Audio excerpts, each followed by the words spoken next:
Welcome to Car Swag. All right, let's talk about a car that probably caused more arguments in online forums than politics. This ain't your average grocery getter. This is pure, unadulterated, top-down, screaming VTEC energy. We're talking about the Honda S2000, a car that knew what it was and didn't apologize for a single reverend. Honda could have played it safe. They could have made another sensible front-wheel drive commuter machine. But instead, they said, nah, let's build a scalpel. And boy, did they deliver. This roadster landed like a mic drop in the late 90s, ready to carve up canyons and embarrass bigger, pricier machines.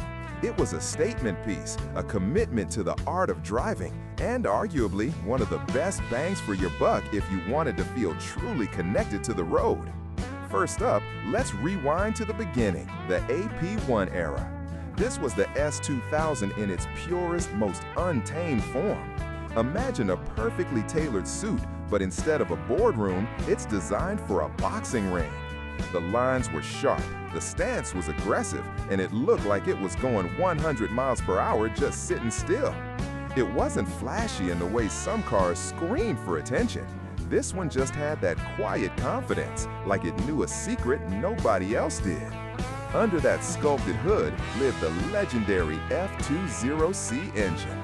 Now, we don't talk numbers here, but let's just say this thing loved to sing. We're talking about an engine that didn't just rev, it screamed to the heavens, daring you to push it further. The VTEC crossover wasn't a subtle transition, it was a kick in the pants, a sudden surge of power that made you feel like you just hit a hidden turbo button. Low-end torque? Nah, that's for quitters. This car demanded commitment. You had to wring its neck, dance on the gas pedal, and keep it on boil if you wanted the real party to start. It was an engine designed by engineers who probably snorted race fuel for breakfast. Driving an AP1 was like a masterclass in how to pay attention. The steering was telepathic, the shifter was a bolt-action rifle, precise, mechanical, and oh so satisfying. It parked like a gentleman, but it left like a headline, demanding your full focus. If you disrespected it, if you got lazy, it would remind you who was boss. This wasn't a car for texting and driving, this was a car for driving. The sleeper energy meter here? Yeah, it's pinned firmly at send it. Nobody thought this was a sensible commuter, and that was the point. The interior was a masterclass in driver focus. Everything was right where you needed it, minimalist and purposeful. The digital dash was ahead of its time, glowing orange like a sunset over a racetrack. No fancy screens, no distracting bells and whistles, just a steering wheel, 3 pedals, a short throw shifter, and a red button that said engine start. It was a cockpit, not a lounge. The dad car versus bad car scale? This was pure, unadulterated bad car. No car seats, no minivan vibes, just pure, unadulterated roadster fun. Would you daily it? If your daily commute involves a racetrack, maybe. Otherwise, you'd probably develop some serious arm strength. Then, around the mid-2000s, Honda decided to give their wild child a little bit of refinement. This wasn't a complete overhaul. It was more like sending your rebellious teenager to finishing school. The AP2 arrived, and it was still unmistakably an S2000, but with a slightly more mature swagger. The looks got subtle tweaks, refined headlights, updated bumpers, like it got a fresh haircut and a slightly more expensive suit. It still had that mischievous glint in its eye, but now it knew how to use a fork and knife. Under the hood, the F22C1 engine made its debut. Did it still rev to the moon? Absolutely. Did it still have that glorious VTEC kick? You bet your bottom dollar. But they gave it a little more grunt down low, a bit more usable torque in the everyday driving range. It was like they realized not everyone lived on a track, but still wanted that Honda spirit. It didn't lose its edge, it just learned how to share. The engine still sang, but now it had a wider range, a bit more soul in the lower registers before it started screaming its head off.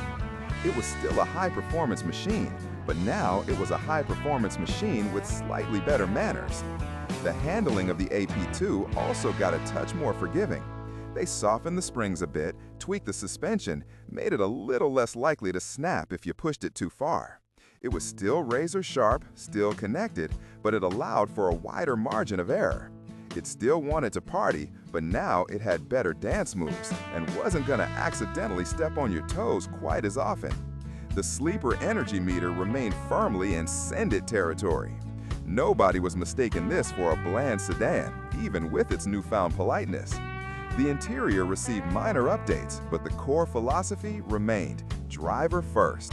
It was still a purposeful environment designed to immerse you in the driving experience.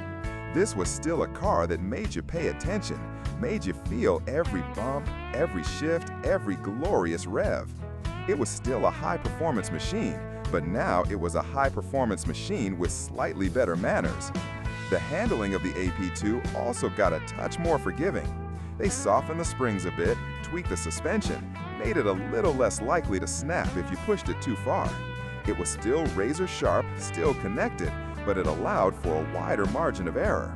It still wanted to party, but now it had better dance moves and wasn't going to accidentally step on your toes quite as often. The sleeper energy meter remained firmly in send it territory. Nobody was mistaking this for a bland sedan, even with its newfound politeness. The interior received minor updates, but the core philosophy remained driver first. It was still a purposeful environment designed to immerse you in the driving experience. This was still a car that made you pay attention, made you feel every bump, every shift, every glorious rev. The dad car versus bad car scale still leaned heavily towards bad car. But maybe it was the kind of bad car a cool dad could get away with on the weekends. Would you daily? Now you could probably daily it without needing a chiropractor. It was still raw, but it was raw with a comfortable cushion. The S2000 in both its forms wasn't just a car. It was a mission statement from Honda. It was their love letter to the pure, unadulterated joy of driving. It bucked trends, ignored practicality, and focused solely on connecting the driver to the most visceral way possible. It was an analog hero in an increasingly digital world. It taught you how to drive better because it demanded precision and respect. It wasn't about numbers on a spec sheet. It was about the feeling, the sound, the unfiltered experience. That's why it's a legend. It wasn't for everyone, and that was exactly what made it special. It was a two-seat, top-down, red-line screaming middle finger to the idea that cars had to be sensible. It was a commitment to the thrill, the sound, the pure mechanical symphony of a high-revving engine.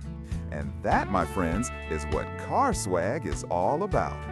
Welcome to Car Swag. Hit subscribe at cr._swag. More legends to roast and toast, one clean photo at a time.